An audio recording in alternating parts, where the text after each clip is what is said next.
Sanga le neiva ia so ino na sofua. Na o mai ai le whaiunga o le whaamsinonga i tu sai malimata upole ali o Hayden Taska, tolu tau sanga. Ma o lea u whaamau ni ai mo lianga o Hayden, e le whaamsinonga mawalunga i kalaisitete, i le whasi o titangata ma le loto i ai. I le maliwa ai o le tamaita i leo sa tini sinia i Alan Fleming. Whaapea le whaamau nia i lona whao o lima tunga i le ali i leo o se sa tini sinia foi o Adam Ramsey. E tu sai ma whaamau maunga na folisia le whaamsinonga, o Fleming ma Ramsey sa whaatino so la o petalo, sa o la sa valia le ai le po whiwhianga, o le whamana tuina o le tausanga fou. Po le iwa minu te ai le lua i le wave au, na whaafose i ai o na sosoa i la ua i le taavale, la nupa e pae, i lona i tuainga o le Honda Odyssey, whaamawina le matua ia awhia tele o ia malu o le malo. Ta ua i ripoti mai le leti o whaavau malo, e whaitau mita le mamau na tai ai le ali i o Ramsey, ai maa ua le tūngā o a awhianga mamanuanga o le tamaita i leo o Len Fleming, e pei o na whaailo na maliu o ie i se taimi muli ane i le whale mai. Na whina wina le Crown le mau, sa whaia lava ma le mautinoa, ma le whaia lava ma le loto i ai o le ali i o Hayden Taska i anga i o inga. Sa ia whaunga ina sta vale, o se au penga i whaao o ailo naita, ma lona mai a i leo, lea na ia soso ai ma lo le malo.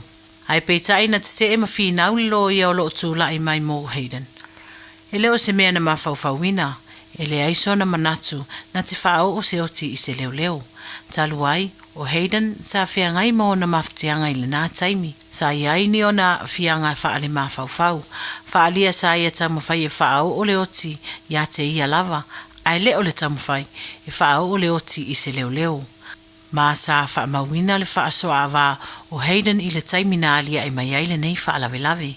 O lea na whina wina e lana leo, e ta tau na mōlia ma whaamaunia i le whasioti tangata pa i valea. Peitai, e le Italia e lato na nafa malilo i roina o le neimata upu. Ai whaamaunia o ia i le whasioti tangata ma le loto i ai. Whaamautuina fo i tutono le whamsinonga, e whai lava sina malosi o le inu awa malosi o le ali o Taska, ma ua tele taimi ua mawailo na o nā tele, ma ua lunga atu na i loo le vaenga whaatulanga ina. Ma e whaamawina le tele o mau tautala, ma i ata pui o le telefoni, whaapea CCTV footages na maua ma moli mau tangata na iei le taimi na tupu ai le nei whaalawelave. Whairo e ali i komsina o leo Richard Chambers, e le mawhai o na awe ese mawhau maloto i le maliwa le tamaita i o Len Fleming, ma ia whaamatala, o lea lava na maliu le nei malu o le malo, i le whai ai o lana ngaluenga, ma lona tautua i lona atunuu. Whaopopo le taita i leo Tasman District Commander Superintendent Tracy Thompson, o se whaiunga sao, ma o se taunu unga ua mawai se mawhanawhana, ai o le ale whaangaluina ti ngā ma whaanoanoanga, a o a fianga ua whitaia i maleo o tangata na afia ai maise o le a inga o le tamaita i o Len Fleming.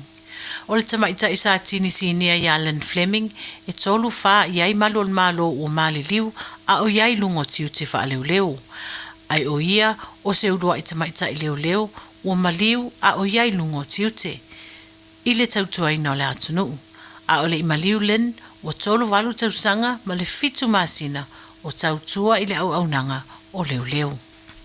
A o whaasolo ai le amatalia o le malienga o whaataua inga i le vau Aotearoa Intia. Lea ua lau manu ia le malanga mai o le palemia o Narendra Modi, ma o lo ufuafua e malanga mai i le masino Iulai. O le amatanga o le tausanga le nei. Lea na whaailu ai fuafuanga mtapenanga mamalo e lua. E tusa ai ma lea whai ngā malanga, ma o se taimi mua lea o le si ai e le palemia o Intia le atunuu. I whaamatalanga mai le leiti o whaavau māloa New Zealand, o lea na whisiningia le sui palemia David Seymour.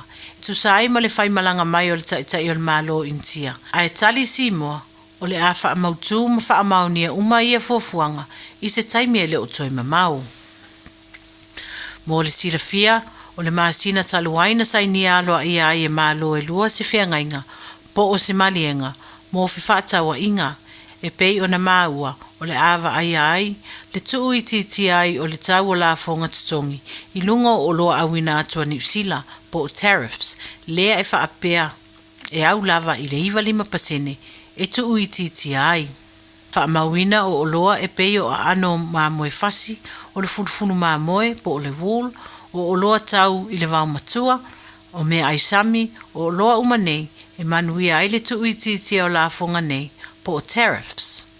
Tā ua i ripoti, e silia ma le afa o oloa, a wina atu i fafua New Zealand. E tuuititia i le lea i fo'i o ni la fonga po o tariffs e whaia.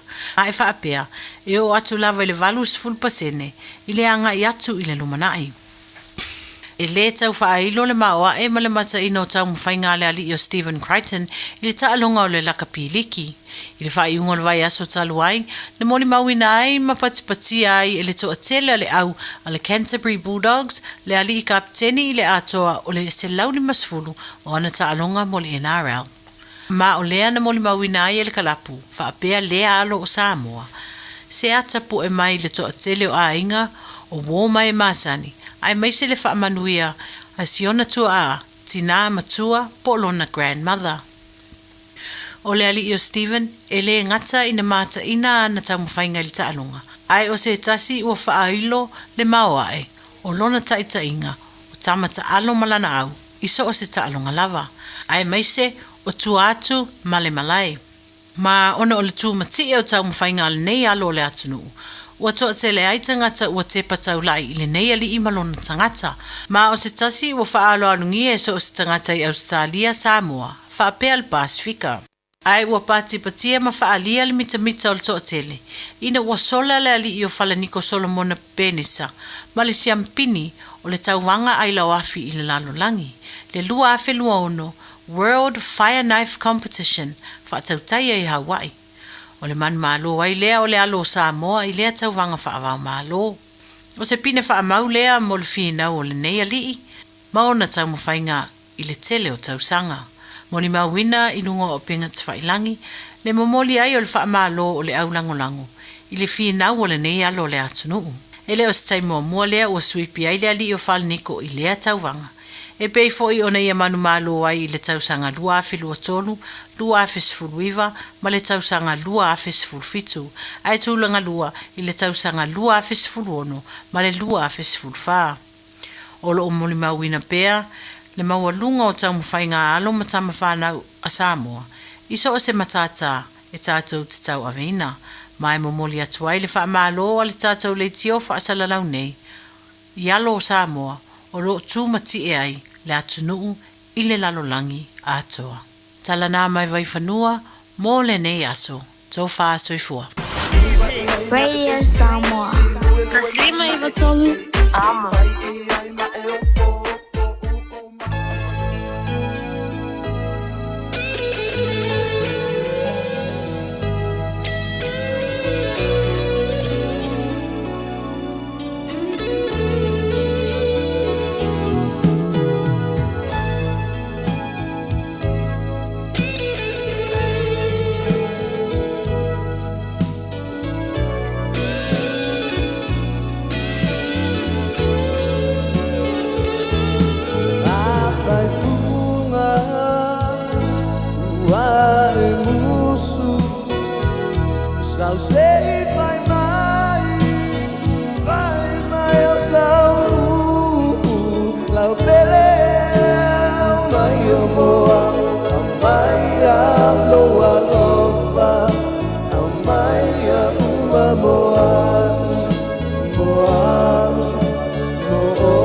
Radio Samoa, kasilima ivokuru amo.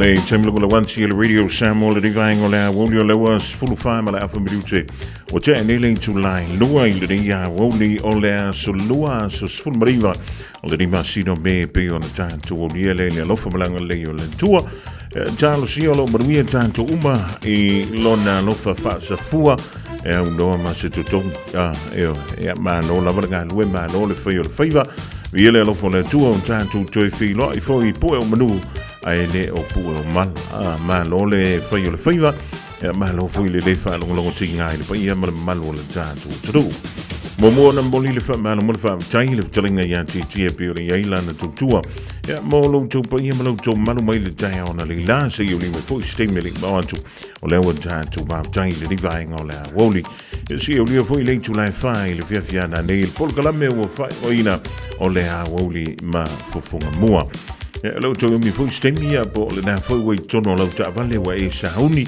e tanga I piki le fana wa onga le temi tu wa ya onga I le Aouli nei ya va ai pe o le temi mo mulina sia ki ai le tane vai o lo ta vale ya wa ni si o tato le ai ma se me va penga e fako a lokia inga ua pusar kang vai ya ale o le da ya fako a lokia inga ua asu ka vai ua makua fa le kongu ia le mo le afi ile le aio se swa ya o mena fa pena e se fe mai tanto I lo to tinga ina muli ya ai te tawana fa ima siaki mena e ua ko anga siaki le vai ma le swa ya e va vea onga kilela wa fa sa onga sele ya fa ye mai so o la tava ya o le foi fa ima malu mai le taiao o mai le e ma fan o la tava ya wo mana tu ya le e o la tava ai fa fele be na cha o le fa mama ia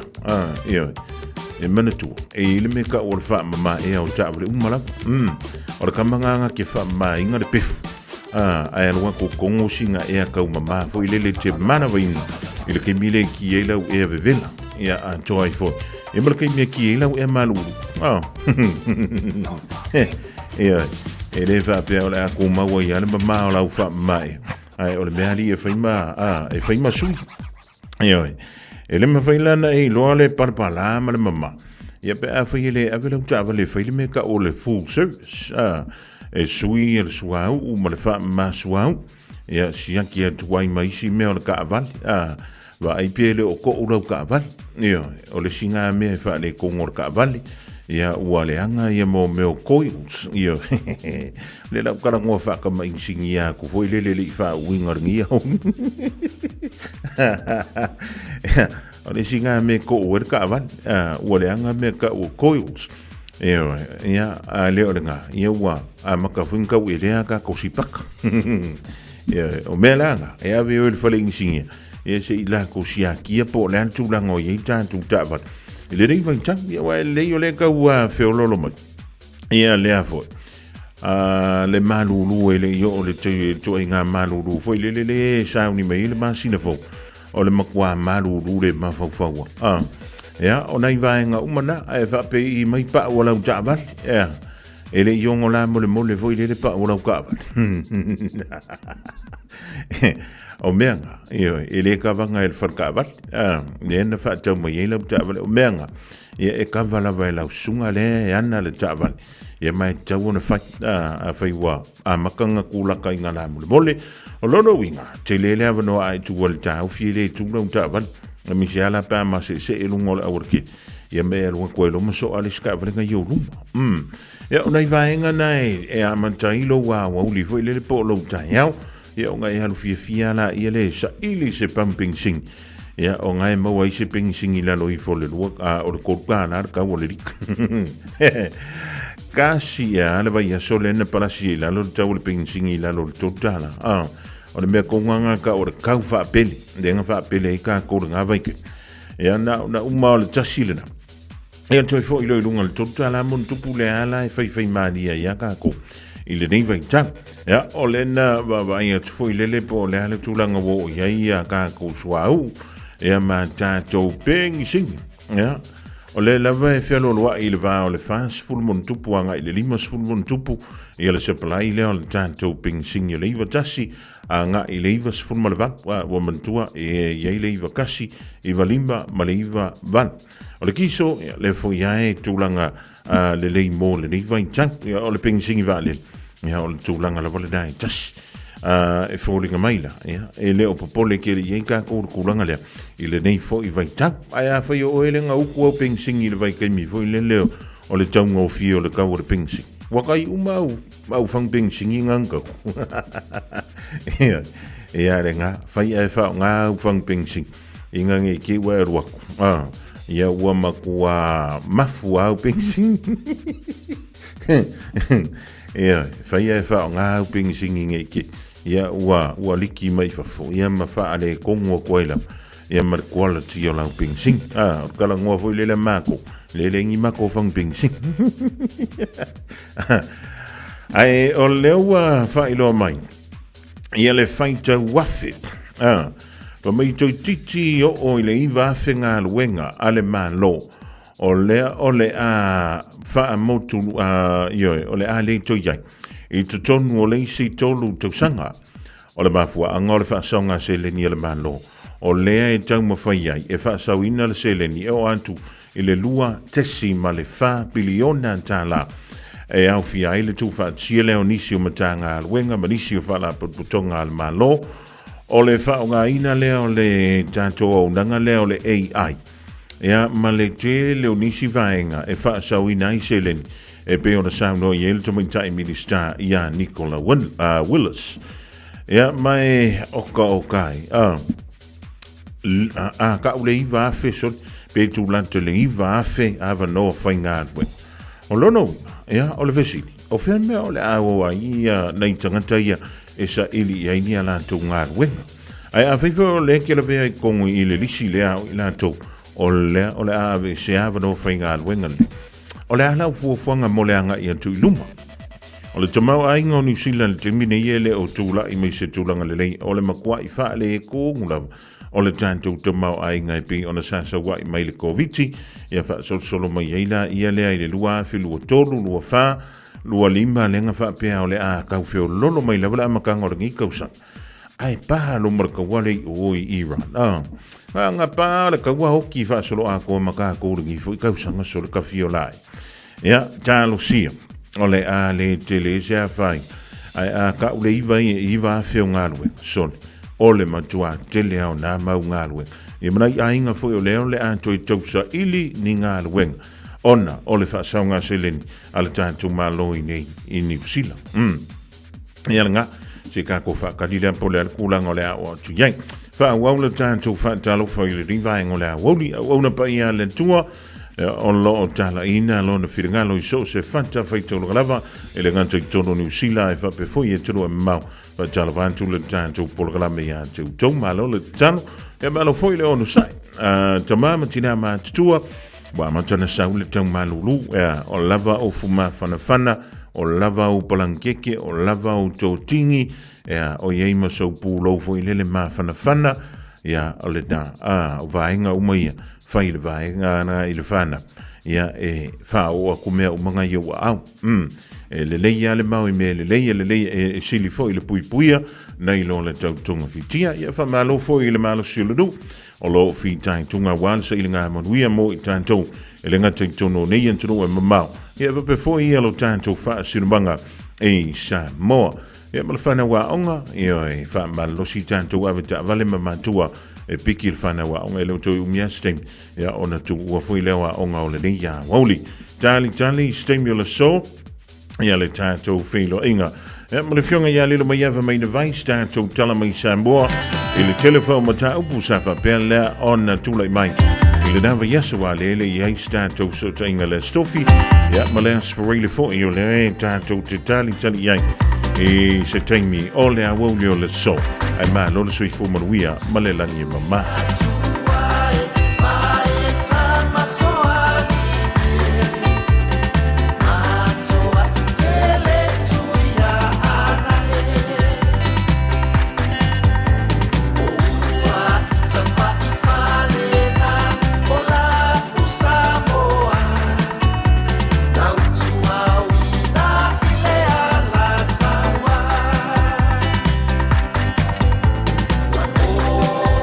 Olelo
Fofogamua lina le sungai taufi fa Sofia le divaingo le Aoauli malapese e a inga te whai whao Samoa i dawa lusfulu valu mirute o le wate ai ia le tuplai lua i le tautua whao a le sufonga le anturu mai au ki lani ni sila Radio Samoa tasilima e va tolu a mo.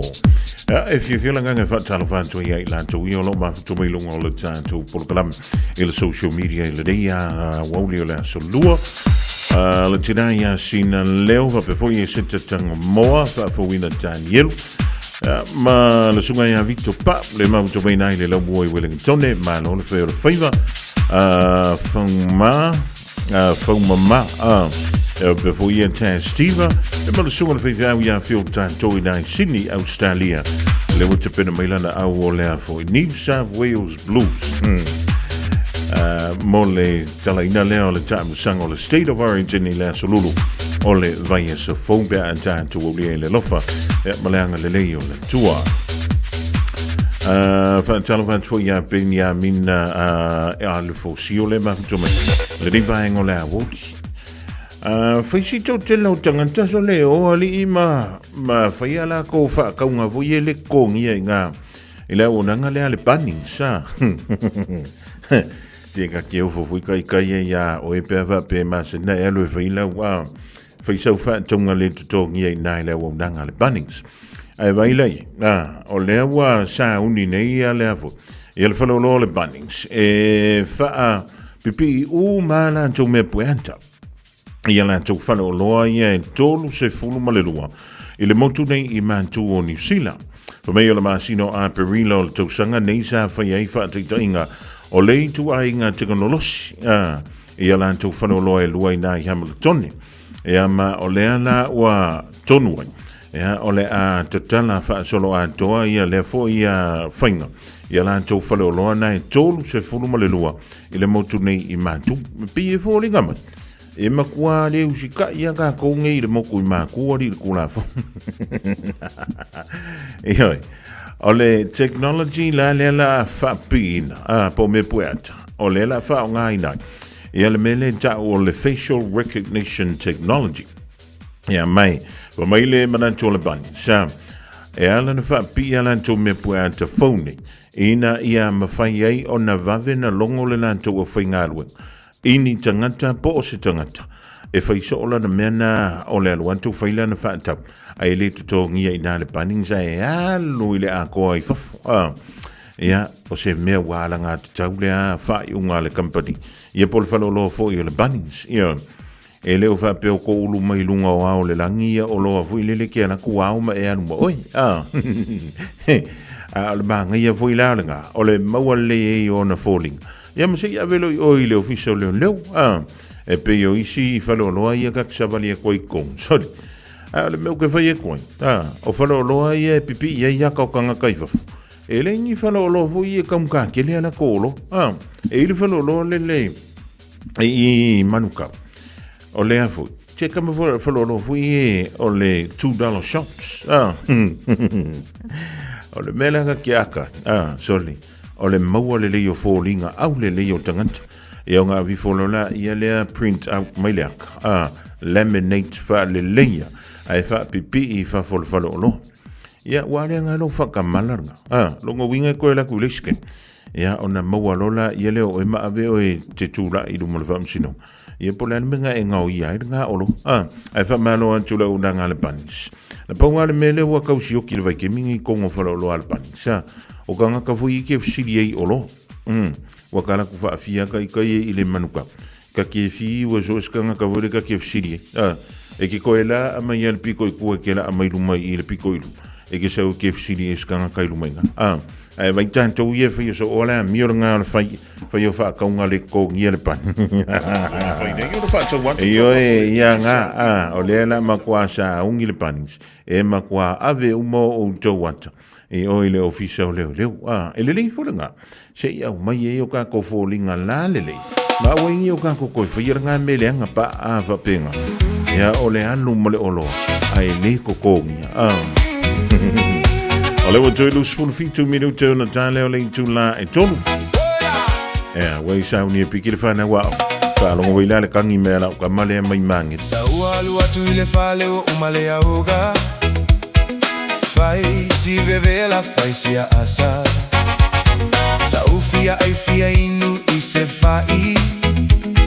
Na utago atu I le ato na o le pau. O pau fai, suiti sua malie. Sa ufia ai ai, wale ai se mea o ai. O pau fai, pau lava le mea o totoe. Ona o mata pogia.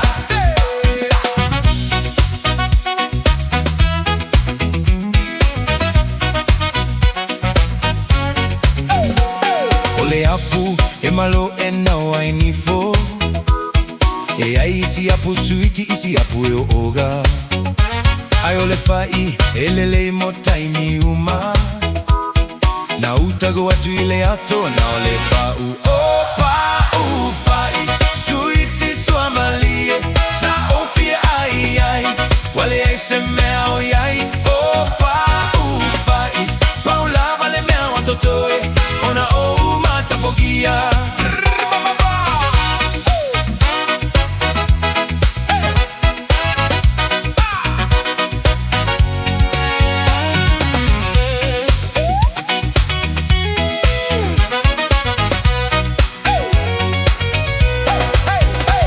Se chips, pisu po e mau ai calores. Ona mea ai e faala pua ai ue. Ai ole fai e mau ai carbohydrates. Na utago atu I le ato na ole pau. O pau fai, suiti sua malie. Sa ofia ai ai, wale ai se mea o ai. O pau fai, pau lava le mea o totore. Ona o mata pogia. O pau fai, suiti sua malie. Sa ofia ai ai, wale ai se mea o ai. O pau fai, pau lava le mea o totore. Ona o mata pogia. Ona o mata pogia. Ona o savali. Ile dansetta. Ona ua togata. Le penicini. Ona ua na o. Le pau fai. Hey. It's only a pau fai.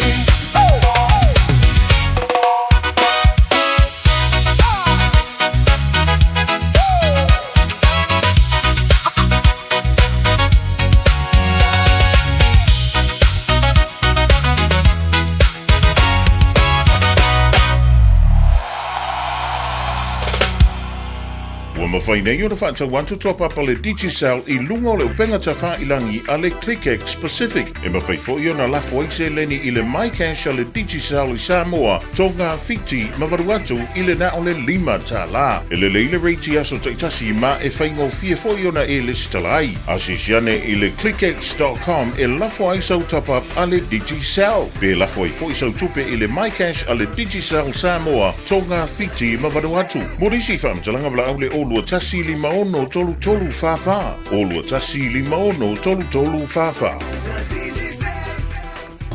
O mana o mie o e pose isi alo a inga se fisoso ani tau whi malanga inga mo New Zealand. Ima ta au pue peo le vaita mai no whanau po ngaluenga. A whai lau tali o le ioi, wala au loa Ken Ferniho o le Fern Immigration Services e iailana lai sene, ma o silia ma le se 15 tau sanga hola na tau tua.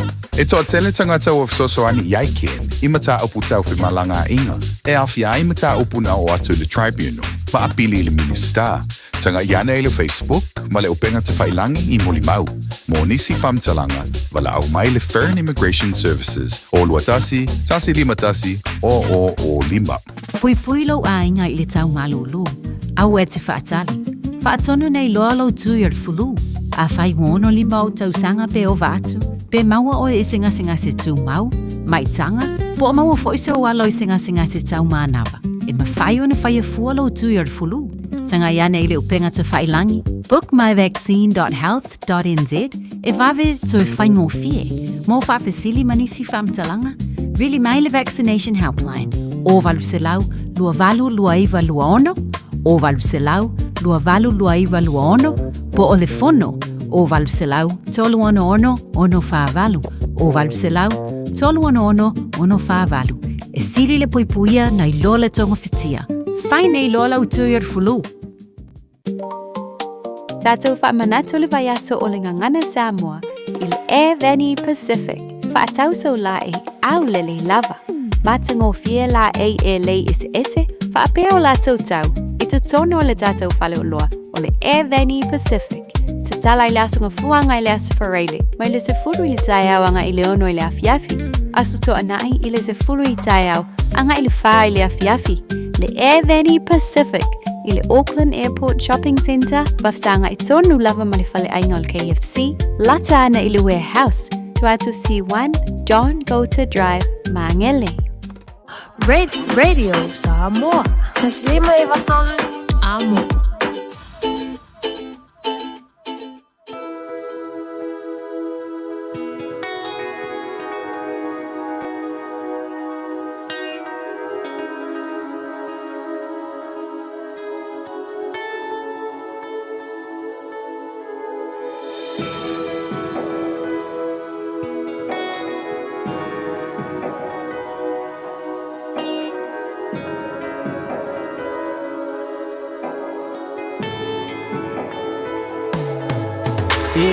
le whaingata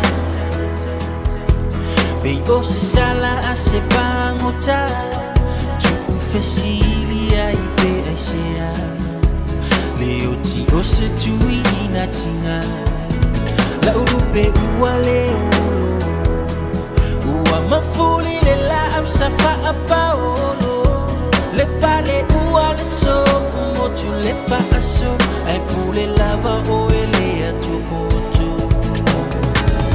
Luwali isi elo fa mai o vai vai Fiu e fava senga o nei tinga o ya Ua moa tu le sa taula ya yo le va ai Atua o na le de i pu o winu ai Mai mau pe ana ma fai na toe Liu le time Lo leo ma lau kitara se yo toe fa lo ngota si Ui I le te lo ua e fai pese a I le lani Ai o no lo misia o oi e mafua I lo tani Fa afeta I manui a le nei ua o sapai I le tale ni sa e fina ua o sapi Mapui e le a ai o anganga Tofa o e manui a lau malanga E ui le whaingata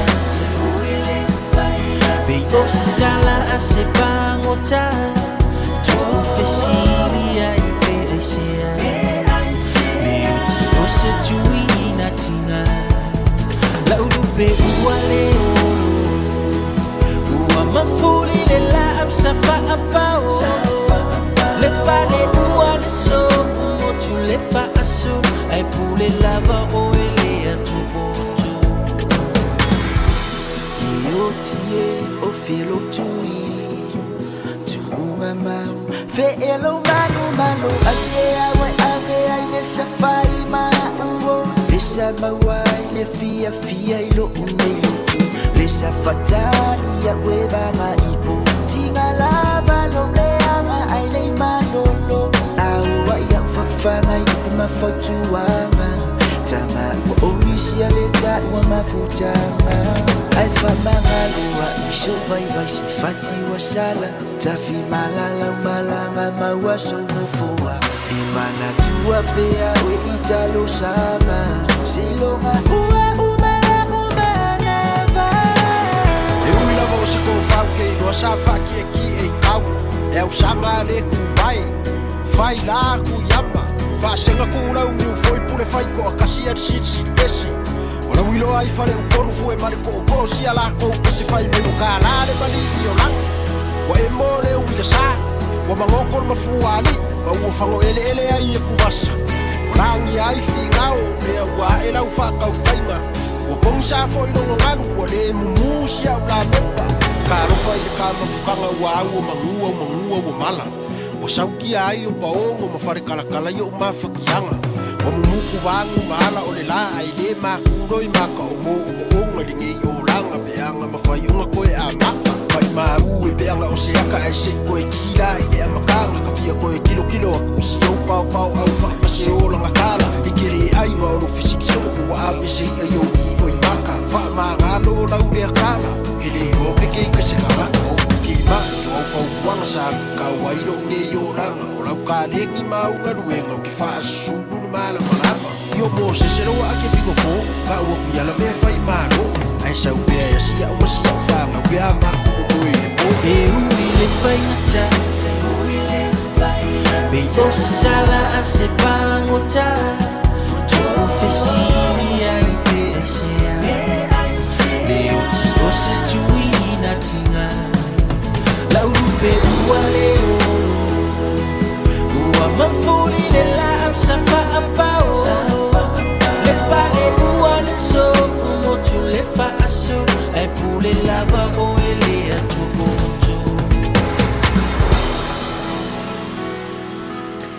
Fofogamua now le Nato Brothers I le dingvang o le Aoauli ma le whantunga ua whaingoina la ulupe ua le olo e vavai antui foi o tātou polokana me whainga solo.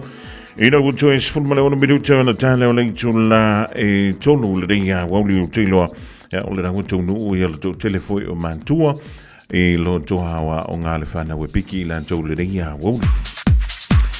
Le ile vanei ana fai antula utala foi le afo i a tātou mantua le tāpedanga o le tāwale. Ai saulo i lunga ma le tāla i whapea. Tō le makau kia voi koe ngākan. Mai, maua e leo e a le ave tāwale. E whiula kūlanga me foi le fuai le levolo le ava malo sile i tono le tino. Mai e whaaluaina mai le legal limit. Ia po o le mawalunga leo lava malo si tonolo tino e whaatanga ina wha le tūla fono. A o la e alua koe piki le whaanga wa onga. Ioi. Makau kia koe ngā mea. Sali. Au te wha malo ai i le matanga aluenga o leo leo. Ma le whai awa la tau poloka ia po si akine. Se isa ili ele a ula ia whai a lea mea. O mai o le no whanga da tupu mai ai. O ina i taupo. Ia ma le tu i saute o le antu waikato. O le na mawai le ave ta vale lea. So le maka au kia. O mei o le sina mawai le tai au. I le dropping a leo le whanau i le aonga po le molina. O le whanau i le aonga. O le isi tangata. Na mawai le Aoauli peia o le Aoauli whapene. O le aia luanto e piki lana whanau mai i le aonga. Oka hei. Ioi. Whaila o nei te whafunga mai le ne iau. A nganga e kango le ava malos a ole na o e to e alu lau ta vale e piki mai lau fana wi la sol se makwa ele alu fali se u fana e fai o lo le alu fai lau fana a o lo le alu fai lo wai a wa a maua oi mua o le maua o le faafkainga o le maua i leo ai o le tinga ina o le wan to lau ta vale lavia tupu se me i lau fana toi tupu mo se me ya te oi o le ala me o le afa. Ele avi fo le famei o fies furka usanga o e avita vat. E makwa ufi ele menga ka o le felwa i lunga le tavale ile au kekia. So au kekia ai o nga ma afrika avali so le o lai. Ya o lo va pe mai ele mtanga wenga o leo. Pe kasi pe lua aua e ke kango ile fo e uli o le tavale. Ya wa jele loa me tutupu. Ya a faila o le maua si vaenga le. Masalo ile ko umi foi maua ka ko ilunga ngi au kilang. Maka o kia ye ko nga me va ping. Mo moli le fa na wile o nga lai fa asua ava. Ko e piki le fa na mai le o nga o lai o nga. Ola. So tu si manti fa talvan tu fa pe foi ya le uso ya pati a vualo tonga ngai. Kai kele au o Facebook page. Kai kusa o Malaysia wari a maua koloi I sui a maua mai o sui a maua kai alo foi wa le ko e faia le e va be nga ngi yo la e won fi so so is fulu do minute on the tala o le tula e to o ngai se ki o e mara venga o ka vale e kasi renga e ka ngoia ngi e ro kwa ka viola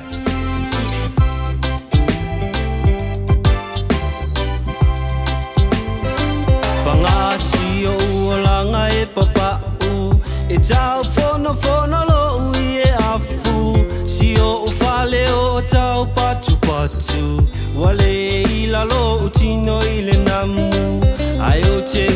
lava male fia fia tali ilangi ayo so manuia o talengi lava mea uma e mai le atua o talengi lava mea uma e mai le atua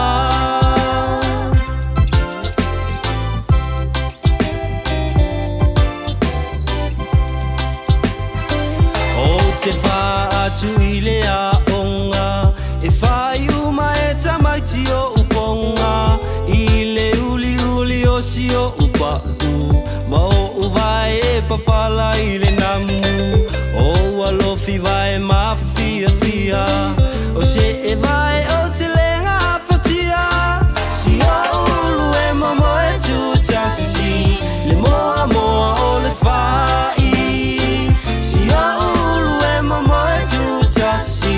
le moa moa o le whai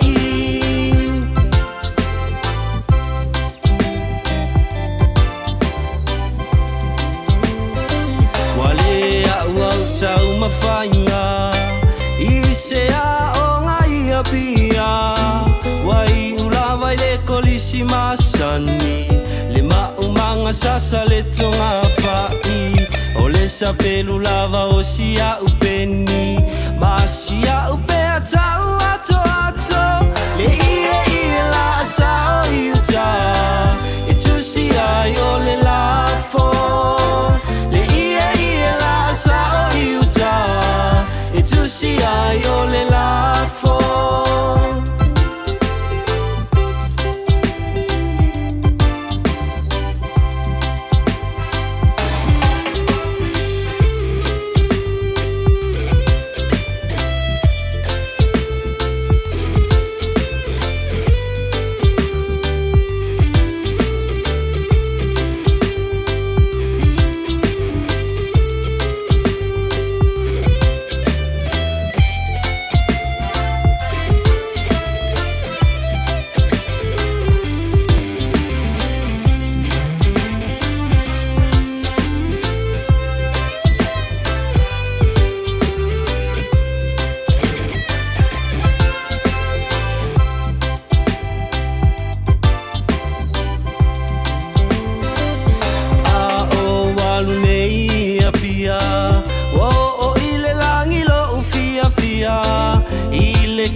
se senga ai tau le fetaui i le fufusi o si o fuae ai le ai oni o se vai si o miti a futau le ofi o sili ai ona oti si o miti a futau le ofi o sili ai ona oti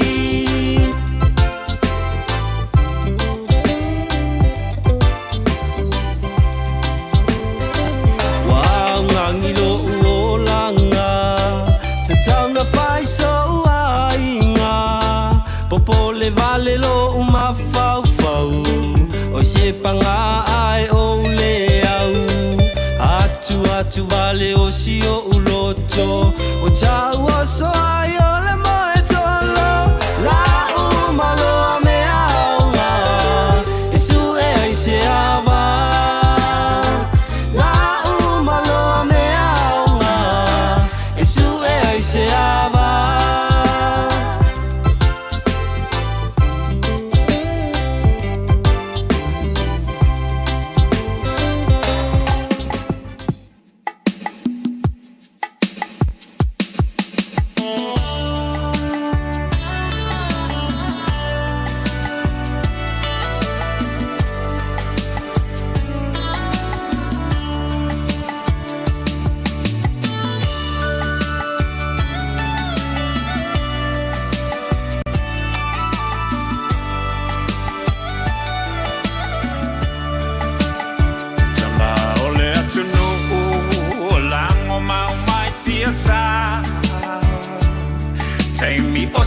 Mani, ma Peretania Loma e maesa ilimano Samoa ia sa oloto Tamasese Ua malingi loto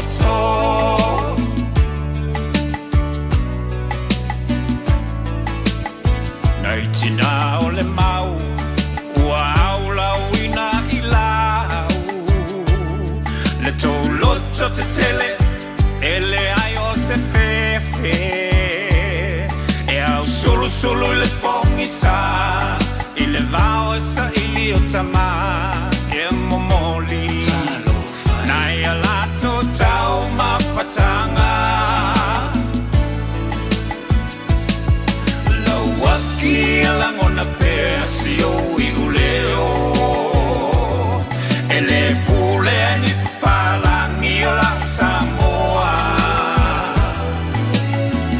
o le mau a pule o le mau la vale a taua o le mau Samoa mo Samoa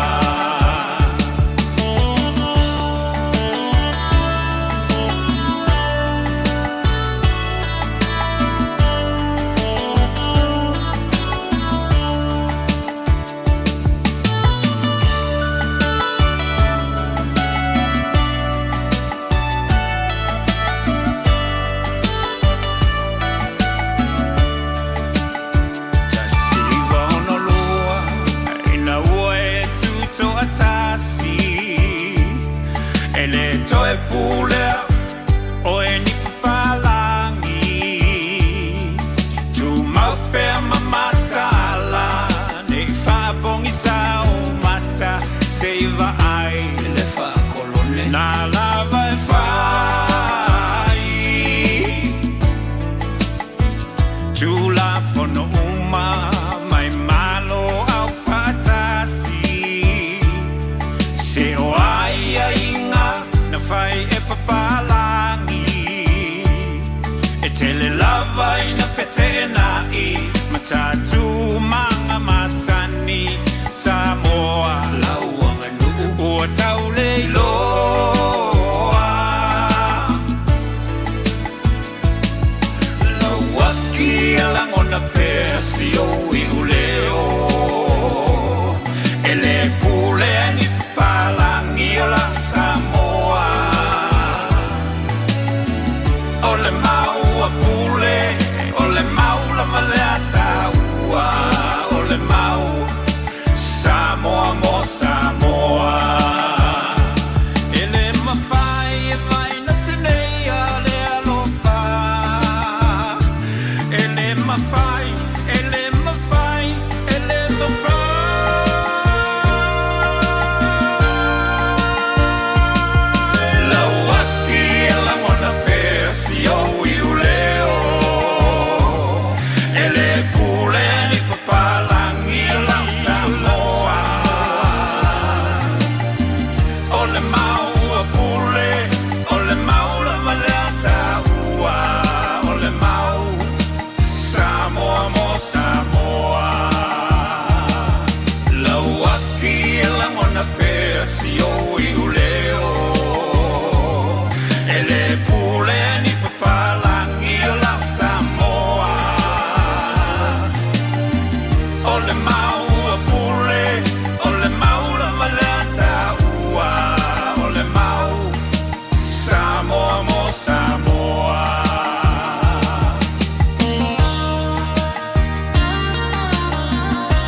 Fofogamua Reverend Fala Fitele for the Fantu and Nari Living Vang or La Woli.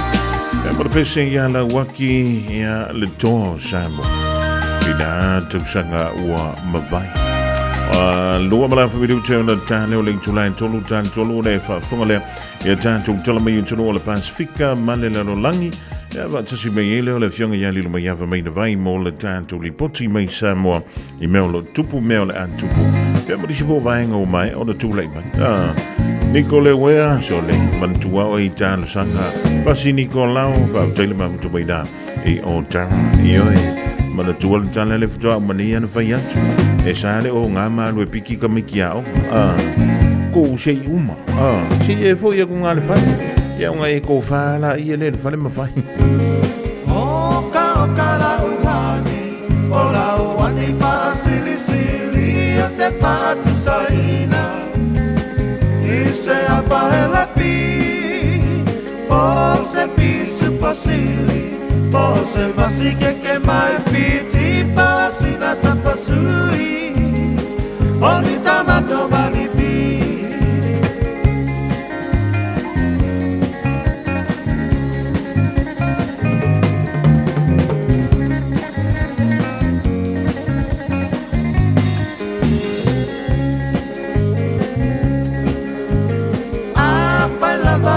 tonu e ua tonu lau pinanga lo tapa ai po ipo avane i le malo e le anga o le tatua e te le ai o le ti a kolo pe mai sa pepe o le pepe o le po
Manura soifua talaflava o se whapoponga o talafou le Radio Samoa.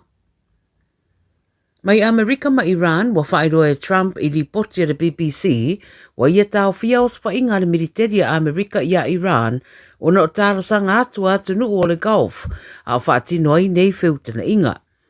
I sana tustu singa i rungo le upenga ta whainangi le Truth Social wa ia ta wai sa taro sanga ina o ia ta i o Qatar, o Saudi Arabia ma le United Arab Emirates ma wa whairoa so fo ia te ia e iei se marienga o le a whaia o le a ono tadia ina fo i a Amerika. O whaeroa atu fo i a te ia o le a leisa o penga niukiria e whaia e Iran, ma wha maida BBC ua lapata i ane fo i leri i Prestene i a sila fia ua nofo sauni a Amerika e whaatino ni osfa inga te tele i a Iran pe a whaia lea i lava se marienga.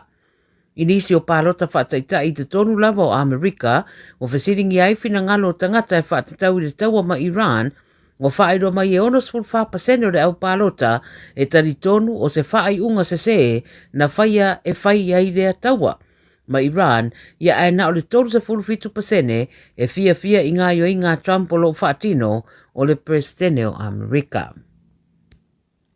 I Afghanistan, wa iei ripoti le vasa nei wata waire tūranga pangatia wo iei i Afghanistan.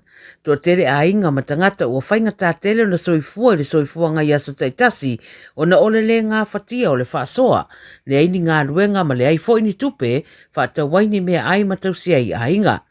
O nisi fo i wha maumonga mai malo au whaatasi o whaero aire toa tele o le au le aini ngā ruenga o le tūlanga fo i tau le soifua malonoina ua wha le tonu lava ma ua wha i titia fo i peso soani ua lato maua. E le fuatasi i se tu malo o Afghanistan le nei whaapita Aouli pe o na ripotia le BBC whai mai nisi o mori maule au whaasaralau o mātua uai uina o lato whaapeane o sidi ai le oti na i rore wa aiatu i de fia a ai o le whanau ma le ainga a ua le aise mea mawhai o na tango lima iai. O nisi ua whaasoane ua maririu isi whanau ma ainga o na ole le o le tausinga. O se tasi ta masa ia whaamatala i le BBC o ia ua sauni e whaatau watura na whanau teine o na ua mativa ma tele ai tā la fuma ua le maua se pesosoani. O Amerika le atunu sa tele na pesosoani i a Afghanistan pe i tai sa whaamuta le aturanga i le tausanga taruai whaapena fo i isi atunu. O le munga la ua whea ngai ma le atunu ua atiri whaatatele ai whaafitauri mo le whainga malo le Taliban le olo tura i mai le tofi le atunu taru mai le ruawherua tasi. I Cuba, wa fola manino le presidente o le atunu o Miguel Diaz-Canel o se osa whainga e whaia le militeri a Amerika i a Cuba o le awa ai ai loa i le toto masa, manisi tūranga e le fia wā ai iai, ina o toi a mataria e foife upo inga i le vāo Havana ma Washington. Pa mai Miguel, pe ona riptia de CNN, e le ei lava ni whaamata o whaia atua e Cuba i nisi, ma e reo i ei foini a lato fuafuanga e whaasanga tau wai i seisi atunu ato ai ma Amerika. Na ia whaeroa foi, o le temi nei lava, o lo whaalongo ina i le atunu whainga malo losi mai le malo tele, mai matua i iai lava le lato wai a tatau, e tali atuai, molo lato puipuinga, pe a whai e ospa ia i lato e le militeri. O le vasa nei wa fola i Amerika, isi sa po sanctions i dungo Cuba, wha o popo atu i isi tala wha noa mo le atunu una maua i le amatanga o le nei vai yaso, e wha pia ua le o na aveina ane whai ngā malanga, a isi company wa i Cuba, o na le usta i o nisi o tū la fono fou, a le whai ngā malo Trump. I le vasa Antarctica, o se tasi o polo ka isa tele le rarolangi wa amata nei o na tae, ma vai pe o na whae roi di pote le 9 News. O le Thwaites Glacier, e whae ngofo i nisi o le Doomsday Glacier, e pe ama le se lauros 4 kilomita le lautele, ma e kawai se vai ngā ele toi titi tutusa ma Britania. O li poti lai le so o ta wai wa amata nei o na liusua vai le polo ka isa, ma olo o taftawhea i le sami, ma wa amata ma vai. O ata ma le satelite wa whaero ai whaeilo wa amata na ta eile aisa, ai fōringa wa amata na vave ma vai ma ta ape.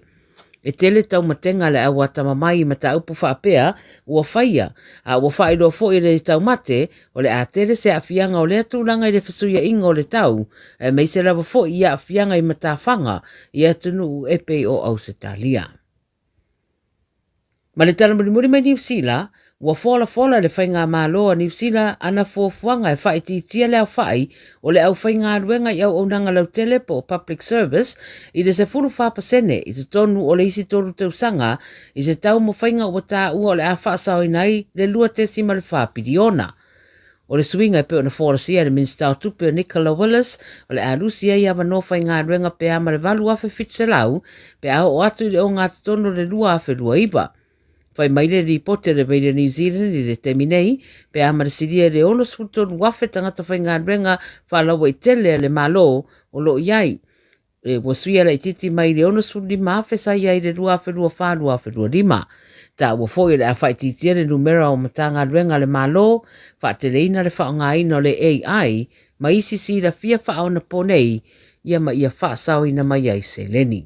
Tala ia Radio Samoa, walau Fofogamua le nei aso soifua. 24 hours a day, 7 days a week. Radio Samoa streaming live on www.radiosamoa.co.nz.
what you done, my baby. Look what you done, my baby. Look what you done to my heart. I got some lonely, lonely, lonely, lonely blue. Lonely, lonely, lonely, me and you. I got some lonely, lonely, lonely, lonely blue. Lonely, lonely blue. Look what you done, my baby. Look what you done, my baby. Look what you've done to my heart.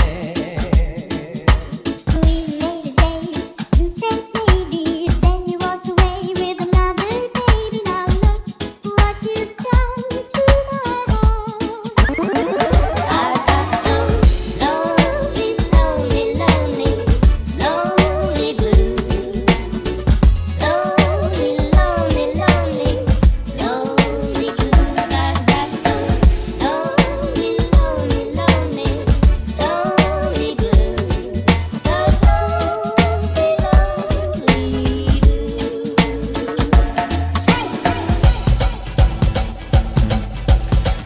Yanga mai DJ 651 e mala sunga ya wino le ni vai ngola woli e vai tui foi tanto polka la me fa nga solo lo was fullo mi tu chene le July tolu tali tali le tanto filo inga le so e mala fianga ya le mai ya va mai na vai le suyo le tanto wala le Samoa awala wala utala ino ni si mata upusa la walunga ile tru le vansen tene mala ni foi vai so fo e pe o le tanto o le e lona lofa malona le malo le nga lue e malo foi le on sai malo le tawa tai pa ia malo malo o lo tanto tro ile ni foi ya Aoauli o le aso lua pa ia ne fuspa o le tanto fa na tono tavan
le pasi le se avanoa o usava livali loa so solo mai tua le tasi o pasi o fa afoe mai ela uhani hani hani le se me wangata ai lo ufia fia ina wawa aya oredia amata tunei paso umalava lo ufa atali pasi ile ala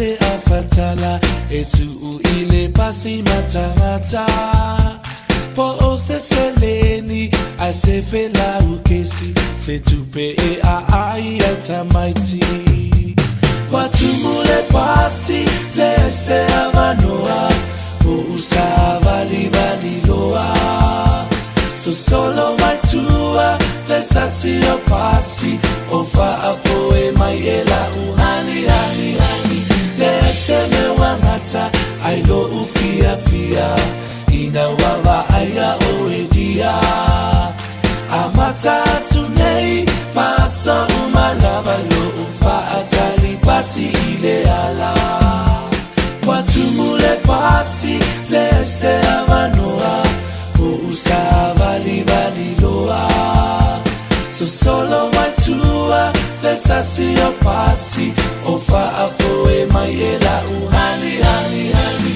le se me wangata ai lo ufia fia ina wawa aya oedia amata tunei paso umalava lo ufa atali pasi ile ala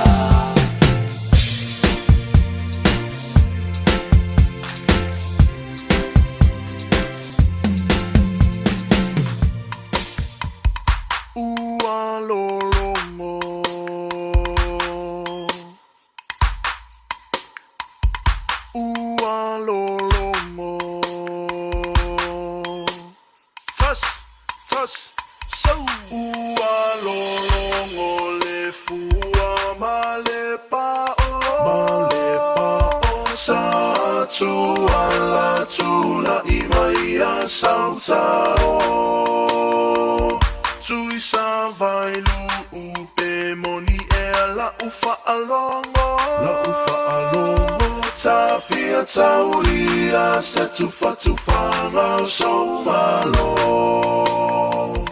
Oi Samoa Oi Samoa Oi Samoa Oi Samoa e pea ea sa ufa a fofo mai to a fia malie isi o uitulani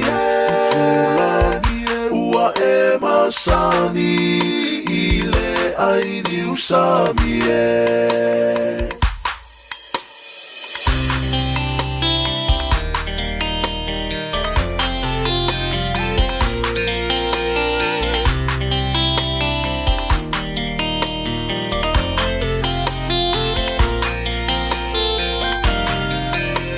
Sanisia fo ila ulu se va a ia mato Ole la male masina olo uanga se toto Olo upale uale so Ua matusia la ufa asolo Ele fai so ulo to ae aloita ile fa alongo Auewe tali soria ete fa'aloa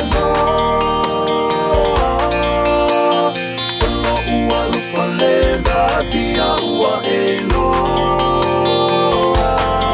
Tasilua tonu fale alofa Aeliva ila utautama Ua lave ai o umama Mau utotonga Vivianga sui fefiloi o le rivaeng o le Aoauli dawa lus fulumale 5 minuta o te ai a le tulai tolu le rivaeng o le Aoauli fifia fole nganga i le ritaimi o le aso o lewa maua le tātou whilo inga masani ma le fionga ia lilo mai awa mai na vai le sui o le tātou wala leo o lo whapeleo nanga lue puno wai mai tonu o Samoa a wale longa puyeli i o lo taupa ia malo o tau mabalu.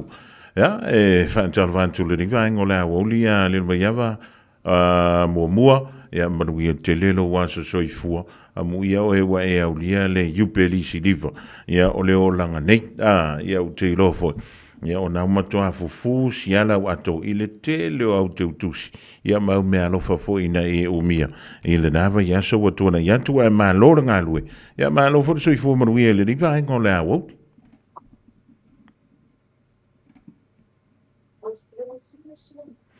Ia, se iau toi anga ia tulai tua i se koe sui kasi arka ko mene o le wha mai lilo mai au.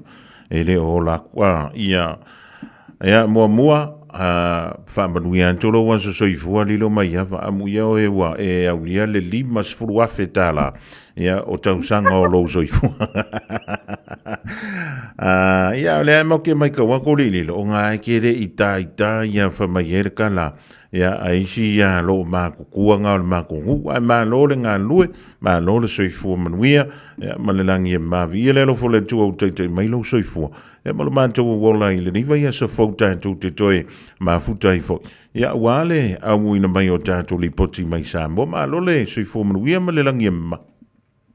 Ia, whatalo whai lau tō whaafonga mua nei fo i vaenga o le tātou porkalame a mesara whiawhile nei o le asolua, ti munga mai ale tae ao i Samoa nei le ai timu. Ia, ele maua ase tulanga whaile le umi ese taimi o lao fi. O solonga manuia me se tātou atunu. Ia, whaafitai fo i mo le whaamanuianga o lo wasa whanau. Ma ke aso whangau whaakasi ma le Joas. Wa ole wa ato whaile limas futau sanga talo na whaavae lea. Whaalapo tonga tātou i nei Samoa. Ia, o le alofa lava malanga lei o le atua, e whaatai fo i lau tō whamuru whamanuianga whaataro whātu se tātou atunu. Ua lolo fo i taimi o nawa ia so atoele i stapo kalami. Ia, ua kawhai message mai na isi o tātou pāanga māsani. Ia, mawhai mai pe, o iese po kalami ua fiu e salo le telefonia e le ise po kalami mata ia Fofogamua malo nei tangata. Ia, ai whamanuru atu. Ia o ke le yo le pisi le ai pisi al nei vai aso no le vai aso foi le wa umi o le por kalame o tato Press Freedom Day ia le foi aso ele sfraili mal failonga ino limas futa sanga le Joas ia o lo ta pena ia me uma wa foi famo mo ngai uma nei le aso le foi spesi foi por kalame ia pe o matou le lunga lau ma kwale mawa se ava no ai pe o le o sia lau uma mai ia le por kalame nei. Ia, mawhai ona mawala so ta inga lea Fofogamua, ai whaataro whātu sia tātou tunu, malau tō whāle nei tūlau le fiafi. Ia, mā lo le whai o le whaiva, mā lo le tawanta, ia, mā lo tu foi, e le tātou lau, ma le taita inga foi o le whala puputonga lea o le Jaws, e tono le tātou tunu. Mai tawantu ia o le nasa, to a tele o tōle na awai o le singa lau tu stala, alilo mai awa le whaamui. Ia, na tala nafi, ia mawhai fo iona a waile fionga le li pālimia. Ia, peisa wala aulia ia le fionga le sui pālimia. Ia fio mai whaamoe nafi. Ona o le tu ultato aso tele i le aso wharaili. E wala aulia i le fionga le li pālimia. Ia peitai. Ia iwa le awanoa mulpola ia le na fio atoilo le fionga le li pālimia nafi. Ia, aile i whaatulanga ina i porkalamea a mātoa nafi ia se tūlanga fo ile le mōsana saunonga. Ia ai whaafetai, ia o atu fo ile fionga le li pālimia mātou whaatasi o le porkalami. Ia mana ia o tina ile li pine o tātou strategy plan. Ia for the first time. Ia o lea la ua ia le tātou fofuangan la whaatati alo al mamau al tātou o sosi. A wā fo ia tūlanga fo ia o le o an tātou o tātou tiu te mawhaiva, o a mea uma o whaatulanga mai e pewhiona ia tātou tūla whono ina i mawhaiona lima te ina i tātou. Sos, matango whiela le talaina nafi o le launch ia e peina keynote ia po launga au tūna ami o le sui o le tātou UNESCO. Ia, po le whalaptonga lea ale UN lea mawhaiona so ani mai fo i malatou whata ua i tau sanga uma. Ia le tātou sa o le tonga lea o le au whaasalalau mana au tu stala. le sa tu ye le la unga whaapitoa to alua i la tau sa whapena ona tu ye la unga ia ele ia wano mai le la na whaai oi loa i le sunga i le ali i lo te ia le UNESCO i nei lo tātou watunu. Ia o le tūlanga fo i le tolu mea te tele na whaia nafi Fofogamua. O le launch o le tālanga o le aso le Press Freedom Day. O le launch o le tātou strategy plan. Ia ma le tātou ma le FJ. Foundation Journalism. O le pokalame o lo whaatino whapena o na whaafoe ele Backmas Australia. O lai whaatino i le University o Samoa. Mo whanau a onga fo fia o onga vea matustala. Ia o mela na le sa whaatino a nafi o ana neila. Ia o le ana whaatino ai le tau wanga tusinga solo o la unga ia matusinga tala. Al whanau a onga. Ia ona ia onga ia na awa ia nei. Ia na pawana wa onga sa tali mai le bala awa le toas. Ia mamawa ile tau wanga le ana whailonga ile so. O tae aula. Ia o le Women in Media. Ia po o le sao tau o tamaitai ia i le tātou atina e o le tātou ngaluenga fo i patustala ma lau whasalau. Ia o tae au e whai ai ia aso oile. O tae au le Media Watch. E whai lea le toasi o i le NUS. E abatu ele panel o tangata i lātou lautongia fo o walaulia. Ni whaani lo lātou whingalo i lea fo i tūlanga mtau whaptoa o le sautonga o tātou tustala ma lau whasalau. Ia o nā stofi e lola ia le Women in Media. Ia ai aso wharai le loa. Ia o le celebration o le tātou limas futau sanga talu o na whaavae ia le societe po le asocia tustala o tātou atunu. O lea wala talatai na tātou wanga ia tu tamu whai e sui le ngoa ia awai whatasi e male au whasalau tunu. Ia i le choas. Ia ina ia mawhai o na sui a i le ngoa awafo i le o mai whatasi ai o i lātou o ngā pātia lea fo i ngā luenga i tonu se tātou atunu o Fofogamua. O le polkalame na ma o le pisi o le neiva yaso le tātou laulau a le choas executive. Ia o le ala na o tau le mawai se taimi mo le tātou polkalame. Le lik ma no fa tai ia ma tango fie fo ia le programa pe o nei sa no ye le divine o le fiof. Ia tal si o le Aouli mo sa o fa mo pe o le fa tatia o le joa si nai sa mo le ia vai so ato. Ia e tanto wanga i sa o i le fa mo sidonga mai le vai so no se me vai tu nei ia li lo ia. Ia atu no le number 1 ia e ni Aouli poti. E ui o lo pisi ia o le lava sa fa nga solo ia tanto tala. Ia mali poti foi ma tau banga le fa mo sidonga i le vai so no se me vai tu nei o mai i le nei vai so. Ia o le vai so le se me vai tu nei o na ia nei tala nai pe ona matawanga e foi fa mo sidonga pe o mata pula va o lo o tultul mata ia tatu tangata o tulanga ile ta po fale alili ia ile tulanga wa ia nei ia le solio polo ingal famasinonga i molianga o ila tau na le tutula i faila tau mo mau ta pula ile ta ni foi le tu lo ma fa sanga ia tu pel palota ia o le na ua na pe se pase fa kili so le tala na mai vai so le nei Fofogamua ina ua ta ua mai ua tula i se tasu tamafo na fiu whaatai. O te role o ngāli i ale le sa ta o fwoi mo maua sto ina lea o alima. Lea na ngā i atu whaatino na o ia. Ia i leo ngāli i lea na whailo atu i ate ia le tupi. Sa lauli masfun. Ia le wanga i mai le tamaa ia ma whapena fwoi na ta ua o le sa o ngase si o na to alua. Ia o si ona wharitua ua whapena o na o lona au ia o lea la ua ia ile tūlanga fo ile le whai maila na ia saunoanga. Ia ua na whaalafi ia la tau e vaina whai al fast. Lo manino lava fo ile atustu singi. Ia mal tūlanga al mta upule na. Ia o lala wa mata mta upule na ile whamasinonga. Pe ona le foi vai atu inisio tala o te awai le mea lona lua le na wala. Alo te vai atu le whapea na o sairi tu saisai nisio mo mau to. Ia o le mata upa lea, o le solia o polo inga le whamasinonga o le leo sta ia o tusi samania na avatu, e o mai tūla i e whaatino la tau mori mau. Ia ato aila wale kalia loa le tusi samania. Whai loa le warrant of arrest. Ia o le tusi sai fo lele au mai ai whamalosi ia peita ile ai. E fo le si mea na sapina o mai ia mori mau ia e o mai lunga o le whamasinonga. Ele i o mai lava. Ia o le tūlanga tonu ala na. Lea wa nga i e whamasinonga mantua fo le na sauna mai whamasinonga i la tau tanoanga ma le official lawyer sili ina ia tāpena mai le official lawyer sili mta upu i e lua.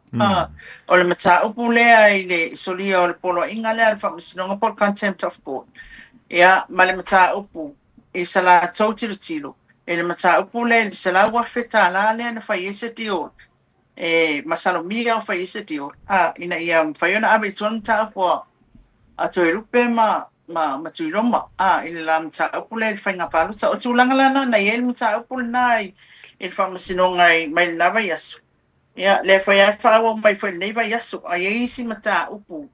Ia, o lo whanga solo lava e peo le mta upu i tu atu le sama wai ia le whamaonia o le double murder ale tō whamua au pōkati. Tu. Ia, o le ua whamaonia i le verdict ale ia o whatalia fo isi taimi o le whasalanga.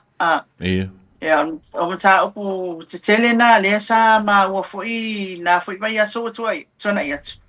Sa nga i ngā ruenga le whamasinonga, alo whanga solo ana i mta upu la iti fo i e peila fo i o le mta upu ia asiata, ia o le nawa i le tangi asiata e whaasanga ia to le afoa ma e fo i ma ainu ia o le nā fo i wa tālia fo i whai unga o le application. Le application I fo ni a Matthew Lemsio po Malaysia a Matthew Lemsio. Ina ia mawhai o na pale au ngā ina mo lianga o ila wai e te olua. Ia ona o le tūlanga fo i lele o le awai mai o le tōwha asiata. O le nā ele o mawhai o na awai mai mta o mai ana mafuanga na e pe o le sisi e la itila na whanau, le sisi tu ielo na sama e polo na tina. Tulanga uwhapena, wale mwhai eon, awai mai e popolelo na saunga le mu. Ia, o le ana whina ufo i le whionga Malaysia i lunga le whamasinonga le se tulanga pole ina i le inei fo ilo na ainga i nei Samoa. Ia, ai o le watu atu le tō wha le whamasinonga le tangtanga i e tulanga o tālasanga ia. Nau mai fo ilo se wha i unga pētalia, pele ai tālasanga atu ale i tūle a te leo lo tūla i atuai le whionga Malaysia mo tole a foa sai a tole a foa. Ia whapea fo i le whionga ainu u sawa inaia, ilinga noa sawa inaia. Leli, mai lo wha tai ia lilo. O lono wingala, e toa fia moli mauna u tau e fo ia tua lau te manatua, tasi e stoi ina len tātala noa i fo. Ia e pe lima sfulmon kupu e le ongo sfulmon kupu leo wha ia moli mau ia na tā sanga i ele wha msidonga e o mai e wha ngā soloa la tō moli mau e pe o na saini lima. Ia, o leo te wawa e tua, o tau e fo i matu moli mau. Ia le na leo atu. I tu sai ma tele o wha mtalanga i au mai o whasalonga. O lea o toi fo i atu ia moli mau e pe na pau leo si urungani. I leo te mana tua lea na pe na tele ia tau on mangale ale whamasinonga. Ona lea ngā o ina o leo urungani i le nana whai mai le tala e mafuai. Ona mafua na moli mau a lema. Na whaia le tala ia i toi ina lea na apia na oia, lea na lua tua na oia le whamasino. Peo leo ngā li ila le na, lea la ua watu, e alatu la le toi ina whamatala atu. Ia le mafua anga ne leo o toi ono le ngase shon to olua. Ia ai whamatala toi loa ma le tūlanga lea. Ia e peina whaalalafi o la tūna whaalalafi e le vaenga whai o le fast. O lono winga la leo toi wha au le mata au pulu timini. O le ele i o la i sisia tunu o nā i tono o le tātou tunu o moli mau i an tau. E ai moli mau o lea sa mai le. E tala i le amatanga i taimi tau le manga. O le a wai ono lo wa. Anga i fafoisi ngā luenga wha vai taimi i ana confirm. O mana me masa i whamasinonga. Ia. Ia, o lisi moli mau. Ia, o le lenga le ilo e ka kule bangi mungi mo lenga ngimo i. Le la o. Le la pe le la ko yo. Ia, o kulo fa mai le la fa tu tala straight ina le. Ia, ma fa ta wai lo tu langa le pe na fa la fi. Mo fa la fi la tau le bang fa. O le ala stala fa msinonga i lea tuai. Ia, mantua oe tulanga foi le tau na watu le leile awala o mea. I tono le whamasinonga. Ia, se tulanga whapea.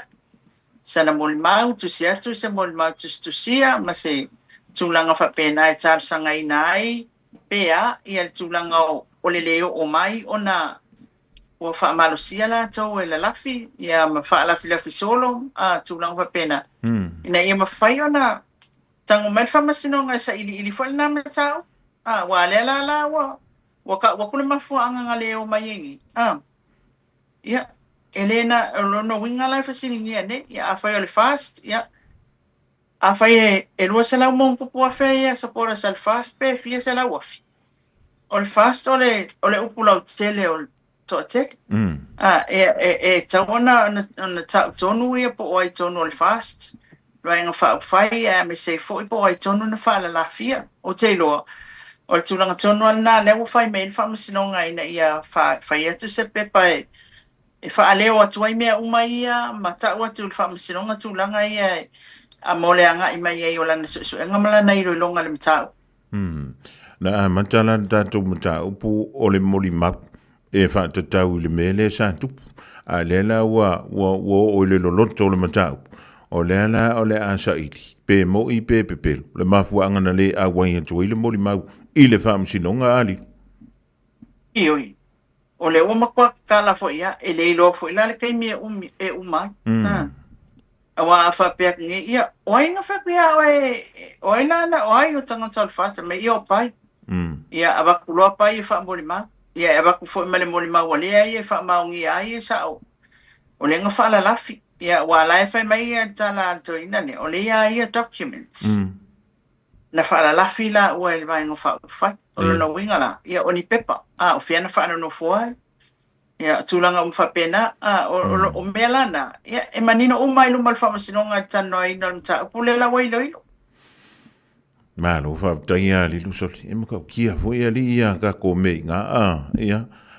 Tālo sia o le a mawale. A wala paipa. Ia matātou sa anga i luma. Ia mai ia matāupu wao le wafia. Lua a whelu sun maleono le watātou ia. Ia o le lava mi ngoi le vai o le tai. Ia o le lava tātou te pene i whaamsinonga nei pe o le tui nātu. I matāupu nei tonu o le tātou whaamsinonga. Ina nei te ua ngalo i anta ua li luma iawa. A tonu o le matāupu. E whaantau le le whianga i ana nei. Ia a tonu o le sina mea lo fasili o lo wasa soifu o le vai. Son te vai atu nei le maitau atu. Ia o le naua toi wala au lia mai e le matanga aluenga i toi fu. Ia tu le whianga i ana nei. I le whaua wina leo na tute. A iei la malona e peo na ta ua mai. Ya, po le alu whina ngalona iei pe umalawa o le. Whaasa mea mni te wasi. O nei fua i se lua mata upuanga i whaamsinonga e winga lea. I le whainga aluenga i ona nei. Ia ma le tele o nisi i mau vaenga o nei silsila iei a o lua i le mata upula. Ia, o le tūlanga la vai na, ia o te iloe pe whena o whai Samoa Observer. I le reporter. Pena tala noa i ana nai. A wai pe inga mua ran me Samoa Observer ia le su. Me mai o lewa sauni nai whaila na su. Ia, o le toa lua leo nai le no fotu. Ele kalangoa la ia le reporter i ana nai. Ia, ai o le tūlanga na Fofogamua. O le whaatali le whai unga tustusia o na nai. E tu sai o le tūlanga o watu e reinstate, po watu e whafo i atu le mtanga alwenga o leo te whainga alwenga. Sa ami mai o tele i loa se mea, o te i le message mai e kia ue piki ka mai ki ongo ia alu le tas. Le Aoauli leo le sofarai lea. E wa aile a fionga le sui komsina. Ia, o lea ua, o loa o lea ua au mai le whaiunga. Ia, o lea lana pena o atu ia nai whai mai ale whaiunga o leo le atu e whaingalwenga, ai whaingalwenga i lalo le GP, General Policing. Ia, o le whainga le vaenga leo o nanga lau tele. Tanga benga o leo leo. La pou ia ka lia ngai kangi fo ia o akula i ki luma. Ia, mata upu uma. Ia, ma ia ngal benga o tiu te le whamasinonga. Leo leo e baba ai tatou mata upu whamasinonga. Ia, o le tūlanga nai general policing. Le lawa fua e le whaatu mawina. Mwena o se taimi, temporary. Na mai ele mimo ile mato tilo ato mato ia ina wa mai nis ai o le whaamtalanga na le na whai tu ina ele fionga sui komisina ia nai o le ato e whaingalwenga so e whai atu ngalwe le general policing ia o nisi a mea malmata upu le nita wai ia e kilia atoa ele ai masana mea na whai ile mata upu ele ai sona se ele ai se mau e whaamaoni ai pe whaasa o ina i tu wa inga. Ia na whai a te ia o ia na liki ai le warrant, o le arms warrant, o le... Whaupinga ino malu o le malu. Ia, o le kamanga le au mai le pepana le sa ni elementstai. Ala wai pe whaatanga ai le whaupinga ina o malu o le malu mo se usu whainga po se ngā ruenga whai lele. Kau le raid, a leo leo. Ia, o le tūlanga la ana e whamtalanga a le fionga le li komsina, le aise mea mama a koa, kiria a koa. Kiria a koa se tūlanga whaile le o ia na liki ai, le aise mau, le ai ma se mea e tas. E whamaoni ai sa o ia na liki e se arms warrant. Ia ma whapea mai loa, ia o le mata upu le na iai, ia mai la tau fo ia uma ua a fia le mata upu le, ia whatati ai whapea. Ele toe o iele se talanoa ele lo te fo ia ele ai fo se me ole afa ia ila to ia ia o le afa matala me naila na lunga le ma na tali na ave fo ile komsina le su komsina sa ia fa ia io o pawale al vaenga o te tali ina o le fa iuma ne wa tu fonga mai on vaenga le se me fa ia ila to ne ma fuaina na tupu le mea lea. Ma whapena o na tuua ia. Ia. O le tūlanga ana le wa iai. Au mai iai whatatia te fo ia te whengaruenga la skofua. Ia. On sauro leo nai ia lai sawa le iai o kele o fia kele a uia. Pawane mea le ia uia ia as a wife. La kilo le tupunga o mea ma le whaanga sosolonga mea mo whapena ia ma la titilo i o nai o te iloa ele o fia o te iloa alo na langona ele o fia i mo i leo tau fo i whengalwinga ai le o fia o nai nawe e sila fia Fofogamua nawe e sila fia le tūlanga ele o fia o te ele la kikil whaleanga ina o mātou le ele mtau Maadi ilo ele la titi ele la kiki le me o ia mato ia na yo mato wa ngai fof wa FCCA ia mala au tonu para tongo au lutu me fa pena ma fuanta kunde ia ma o foi man ma fa na foi nai wa makwa le ngale o mal time nei o ma foi na mai le fa yungona ia sila i manato ma fina ngalo tangata o la fa mai la ko ia wa kaunga o inga mai lo kusala e la lango al manato o tangata e sa o mea uma ia e sa uma o lo to luan fai pela tu langa fo ile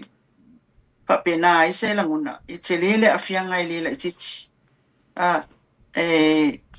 o te lo la ile o fia nai ia ai o kele o fala la fo ia e wale se me fingo fia man mo le tangata e fo ile au mai se fai unga ile tau ai malo mana awale upul nei tau e taunga tale tau le Maadi ele ka mo fie ka le le ka ele ta mo fie taunga tai o tau le lo swafa malo ingoa o lo a inga o ma tua o lo fa na o lo to lua o ai lava ila kiki so ma pitanga ia te o ia fia uma tanga tana ele mtau ia mau makua fu unga ngai e fuli mai fai uma mai ma ia e pela le mena Ia ai ole anganga e whaftai ma le whamoe le ali.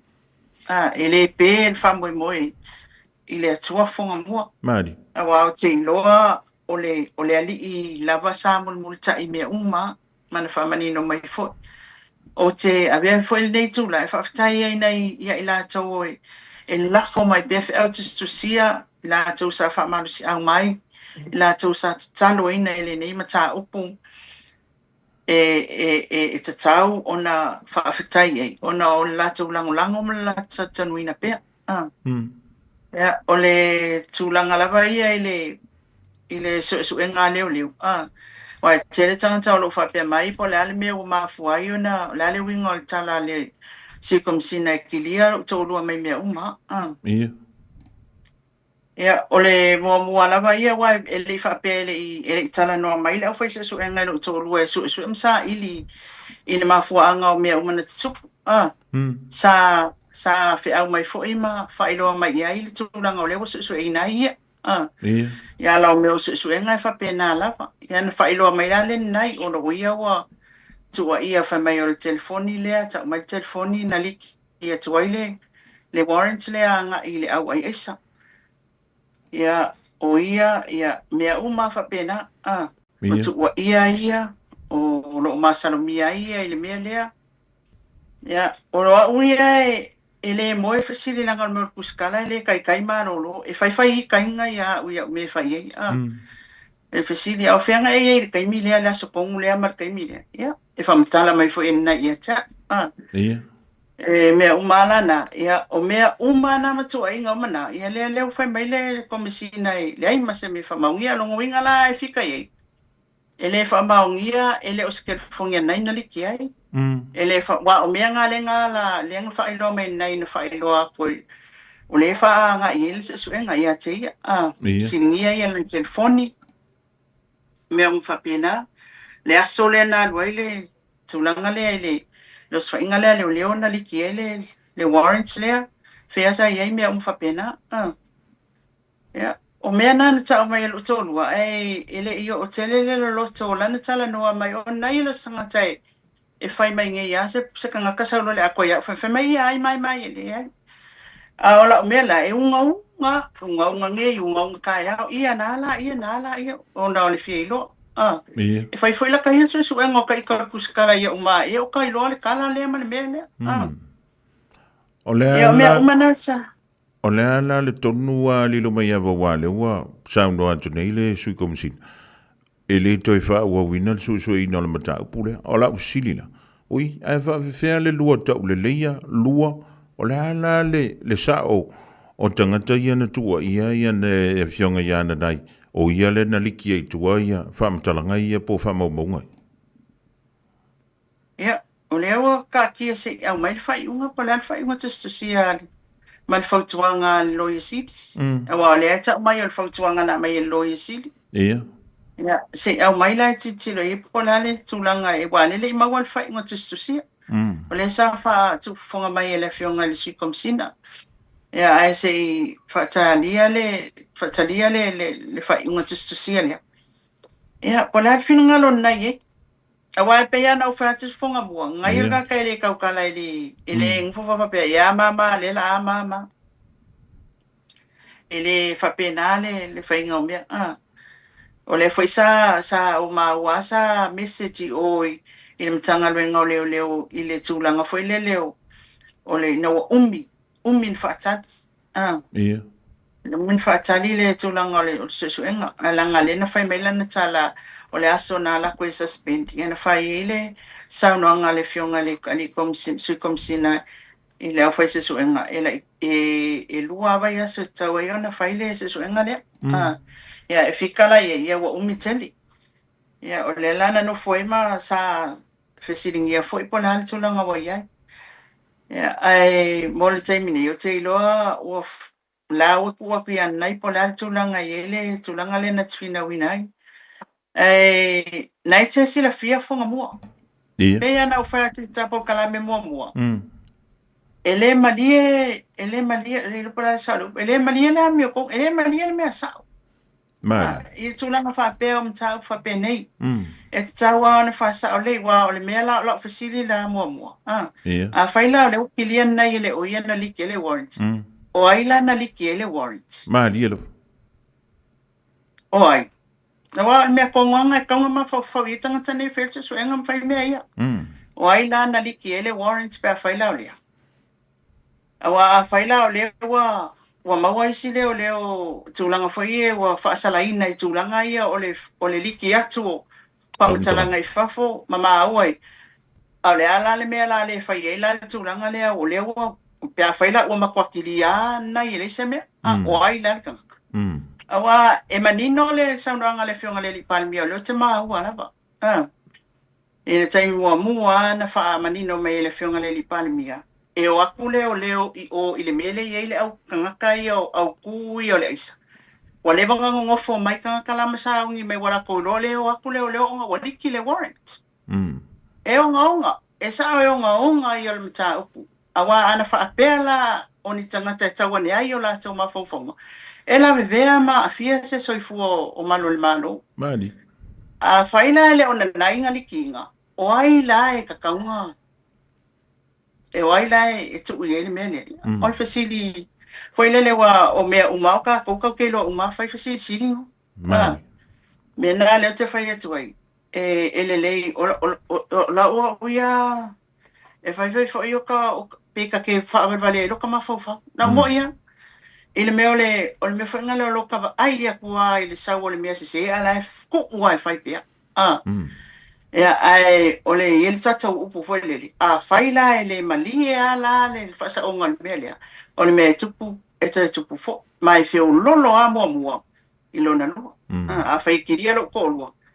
E taulana ma whau leila tangata i e. Lea a fia mea lea i tūlanga i. E mai le ma fwoi upo le whionga le lipani. Mea mai le tasi fwoi se por kalame na whai e sau noanga i a Fofogamua. Na o mai e fwoi kako au whaasala lau. Whai la ko whaasala longa me wasoli kula fonga kwa i mau ki ngoa. Mea o mana ata ma whau i. Se pewhinga leu. O whawhi e loka ma whau i lota whaalonga lota mawhatia. Te lo fwoi langona fwoi nanau i lota o lua.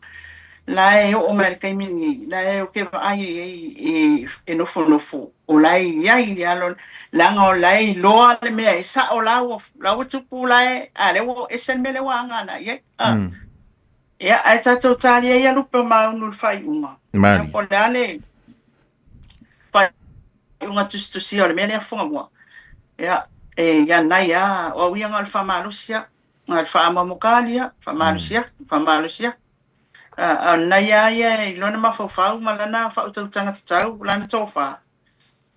Ia na te whai ai le whai unga o le mata upul nei i lona tilo iai. I le matanga luenga o leo ma le mea na whai ia te ia. Oki nei whapia tangata i tamata upu ma mata por kalame Fofogamua. Whapia e o ke kangi e pole a. E ke rono ke kangi. Langa se o ko olua sa fia ele na ngā luenga. Nei ma se mea na whaapona i ai, na alue whainga luenga mo tata watunu. Sa kai ofisa sa ia seki le example le mo alum whanau Samoa. O lo iai ni tanga luenga o leo. Kwa whaaponga i ai le mea le kupungi. E makua ese ala langi le sa wail mea le whaingi yunga i lungo nei tangata i a whainga luenga. Ya, tato tu atu le li i malwha moimoi. Le ai ma se mea e tasi le mai tau mai ile atua i tatou uma Fofogamua. Lila. Ja, lo fa taile fa soa lilo mai ava u te loa le whaingofia o nei tautonu le mata upu i lau fio. Ja, ma sio ali i foi le fio ngai ana na. Ja, e malolo te le whaia pēle tātou ngā luenga o le wha soa. Ja, ma le wha alia leo mata upu peo le tula i mai ma whaia i wha i unga i totonu o le tātou tru. I ele te turunga i lava malama o le a whaapulaina i le mataupu e pei o na iaisi na bongi sa la titi. Ia wa e sa o ia lilumaia. A whaila o le usam na maile sui komisina e ki lia pe mamā le sua whona nai. O le fasili la nai taun tātou tulimutai. O ai la le na whaatupuina le mea le. A wai tatau. O na pa ule ulu o le samala. I le tangata le na whaia le mea lea pe a whai. O le ua mai ala suenga. O le sauno mai. Kilia. A whai o le na ave mulmuli o le official law i sili. O te le ilona po whele si me tauna ave ia. Ia a le ua mai ala suenga talia le a whai unga tustusia. Ia a tonu e tauna tali le fsili na le lumai ava. E mapu ai fo i o lua. Ia masiu tau ainga mai le te leo mau wha matalanga o loo whilelea i lunga pe au mangalungalu o le ea. I le rei fo i vai tau o le tausanga. E le rei te wai e se si vaenga tau o te fia sau no ia. Ia ai lafo atu i nai te sau no mai. Ia matawalunga mai e le tātou whilo i ngai le so. Ia waka look forward ai le stofi. Ia a tonu e tele atu nisi mataupu. O le a tātou whaaso i ai lea fia li lumai au. Ia, wa pena la fo ilo o manatu Fofogamua atono la stofi fo ile a tele ni mata o tato tala no ai wo tala lava ni mata o nei le fefil nei ia e Samoa e mato tele o lingia lava ia le fafonga o tato o tunu e pa wal tulanga o lo ia e fa itete fo ile le so na tu ina tu o fa matalanga awai a fa o ise mea o sila fiena ia o le ala fo ile o le tala mai. Ya, se tilo pea ele fai unga au mai po lale sa unga le mel nei a ole tulanga lava ia na ya o mama ngomai ro uma ai family ina lo fina ngalo Fofogamua sa wa ya le aso tato te fianga e fo I tulanga o le mata o nei ai mo nei te me se mea o te lo le vesi ata to le Press Freedom Day male tato lima sfuta usanga la stofi ia la se I Samuel valia kui o ko mana ia nei famsinonga ia e mawa se mani nongo so tato o tunu ui mo le mau le contempt of court awa fo le mata o fale alili le o failo mai fo o le o fa u watu tangi ale na tau va ma le to fa la timu ia I le vai manga tolu o le wai ai ia sufa ia tu wa inga na o fa ala tu wa taimel palota ia wa mai a fo ia nisi o a fo nei o fai unga mo sa tu mai e pe ona ia fai unga o le fionga o le to fai amase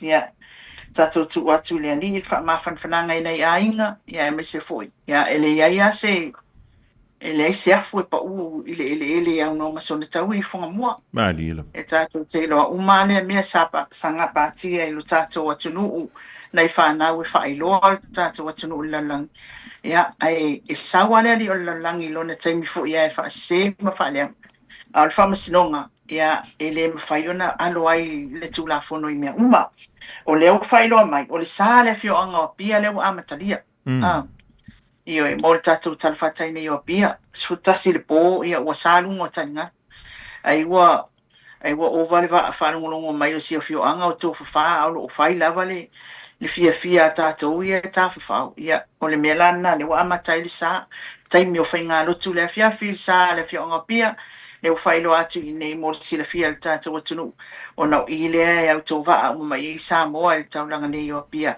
ia o lo alala foi ma papa Aoauli le mamalu ma le pa ia o le fio anga o pia e pe ona lau si le fia le tato o tunu ia I no fuanga e pe ona ta o nei ia ai o Paulo le tapo kalame mo le fifinei ma na tati to fe lo I le stofi le lo fo le atua mo le atu lo soifua Fofogamua ma pe fo isi o tato o tunu tato o li ele na aso alo fatele atu mai Samoa nei il tato ofisa ina la fa uma kuia Ia, e fa tai tele Samoa I lau tapo inga ma lau mai mo fa fonga le nei tu lau le fiafi fe lo I le stofi le lo fo le atua manuia le nei fiafi mga luenga fa awa tau fa soifua Soifua ma ia. Manuia le sionga ia le mai ava mai vai le sui o le tātu wala leo e pe o le e mai moa mai fa funga atu ia ilana tautua. Le nei ia fiafi o le aso lua o le ato I tali mai I le stofi aso nei. Ia, ua taulunga atu I nama stautua mo isa mo I le nei ia aso lua la singana wale tautamani I le tātou mafutanga e poto le tautai e le teimi sasi I lana ba ai. Sauni mai le sao le fionga yali a tau savema le polo kalame le nganga I fo faiva pe mai a tātou talame e tunu o le Pasifika male lalolangi banga loa I sau leo lo titi faitama alo fātou manuia le nei fiafi fa sui foe.